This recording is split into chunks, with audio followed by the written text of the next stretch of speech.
రాజును ఆహ్వానించట్లా, ఈ రాజును చేర్చుకోవట్లా, ఎంతగానో వ్యతిరేకంగా ఉన్నారు.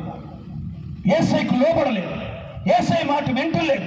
యేసు క్రీస్తే మెస్సీయ అని, ఆయనే నీతి కలిగిన రాజు అని, రక్షణ కలిగిన రాజు అని గుర్తించలేదు, వ్యతిరేకంగా ఉన్నారు.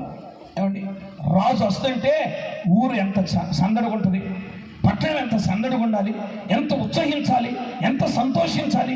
కానీ వారు ఏమాత్రం సంతోషించారు. ఒక ఎమ్మెల్యే గారు కానీ, లేకపోతే ఒక మంత్రి గారు కానీ ఎవరైనా మన ఊరు వస్తున్నారు అనుకోండి, ఊరు ఎంత సంతోషంగా ఉంటుంది. అవునా కాదా అండి? ఆయన ఏం చేయాలి? ఎదుర్కోవాలి కదా. దేవుని స్తోత్రం. ఏమండి, కొంతమంది మన ఊరే వస్తుంది కానీ ఇక్కడ ఉండరు. దేవుని స్తోత్రం. అమలాపురం వెళ్తారు ఆయన తీసుకురాటానికి. స్తోత్రం చెప్పాలి. హల్లెలూయా. ఎదురెళ్తారు, ఎదురెళ్ళి తీసుకొస్తారు.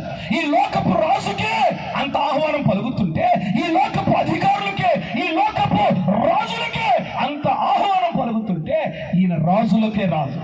హల్లెలూయా. ఈయన ప్రభువులకు ప్రభువు. యేసయ్య వస్తుంటే యెరూషలేము ప్రజలు ఆహ్వానించట్లా, యేసయ్యను చేర్చుకోట్లా. యేసయ్యను చేర్చుకోకపోగా పరిసయ్యులు వచ్చి అంటారు, ఎందుకు వాడు అలా కేకలేస్తారు? ఏమని?